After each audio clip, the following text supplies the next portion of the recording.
In this video, we will explore one of the most debated and chilling recorded paranormal cases in England, the Enfield Poltergeist. In 1977, the Hodgson family living in the Enfield district of London would realize that what they thought was just an ordinary night was actually the first step of a nightmare that would go down in history. At the center of this story is an 11-year-old girl, Janet Hodgson. What awaited her was something no child should ever experience. The Hodgson family consisted of a single mother, Peggy Hodgson, raising her 4 children alone. Their house was an old council home, thin walls, worn floors, a structure carrying the marks of many years. They were poor, but tightly bonded as a family, until the day the sounds began. Neighbors said everything seemed normal in the area at that time. However, Janet had been telling her mother that she felt a strange uneasiness in her room every night before sleeping. The family assumed it was just a child's imagination, but they were wrong. A warm night in August 1977, Janet and her sister Margaret were about to fall asleep when sharp knocking sounds came from the wall. Margaret said, "I thought the neighbors were fighting again." But the sound wasn't coming from the other side of the wall. It was coming from inside the room. Then the bed began to shake. Toys fell off the shelves, and Lego pieces on the floor began to move on their own. Janet screamed in fear, "Mom, someone's in our room." Peggy rushed in, but when she entered, everything was silent, except for Janet's bed, which was still shaking. Within days, the events escalated. One night, a heavy chair in the living room slid sideways without anyone touching it.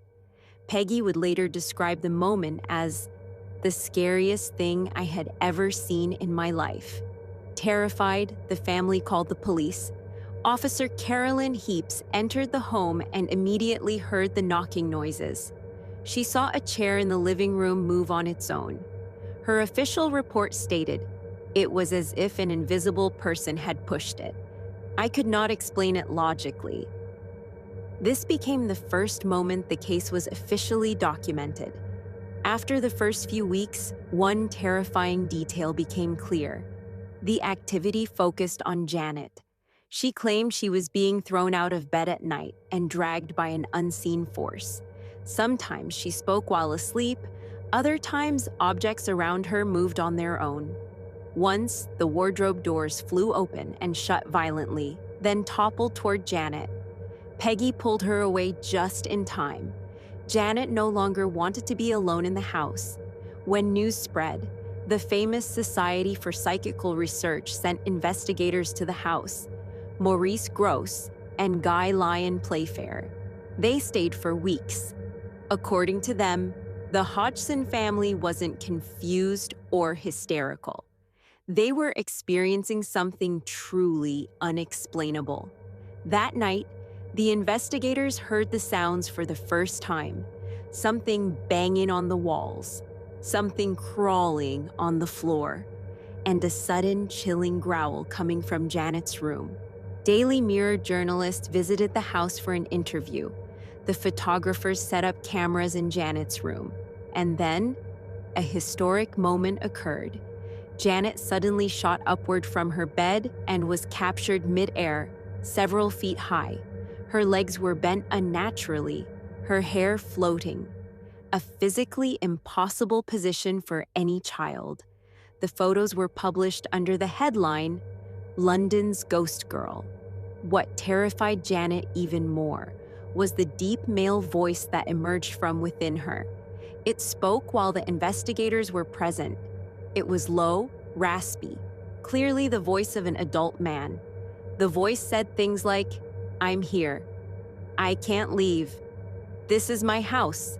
Experts analyzed the recordings. One specialist stated, "This voice is at a frequency physically impossible for Janet's body to produce." Sometimes the voice turned into laughter, sometimes into insults. The recordings still exist today in archives. The house had become dangerous. Not just noises, but physical attacks. Pillows flew off the beds, tables and chairs toppled over. Toys were thrown across the room. Janet was hurled into walls one day. While investigators were present, a framed picture on the wall shattered and fell.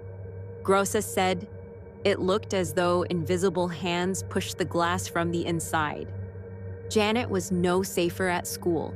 Teachers reported that she would suddenly scream or shake uncontrollably. Once, her desk moved on its own while no one was near her. Students began to fear her, and Janet became isolated. When psychological help didn't ease the problem, priests were called. They prayed in the house and sprinkled holy water. Yet even during the rituals, objects moved in Janet's room. The priest told Peggy, "There may be a dark presence here." It was the worst thing a mother could hear. By early 1978, the house had become unbearable.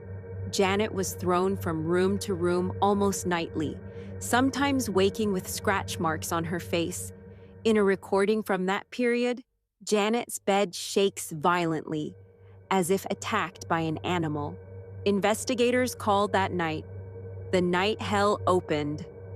After months of terror, the events slowly decreased by the summer of 1978. There were still occasional sounds, but the major attacks stopped. Janet spent some time under observation at a mental health facility and gradually stabilized. But the family was never the same again. Years later, Janet spoke about the case. "I exaggerated a few small things, and some of it I did myself, but 98% of it was real." To this day, she says she never discovered what the dark presence truly was. "Something controlled me, something dark and angry." They moved out of the house, but according to Janet, the house never left them. Paranormal investigators insist the case is genuine. Skeptics argue that the girls exaggerated or staged certain events. But everyone agrees on one thing.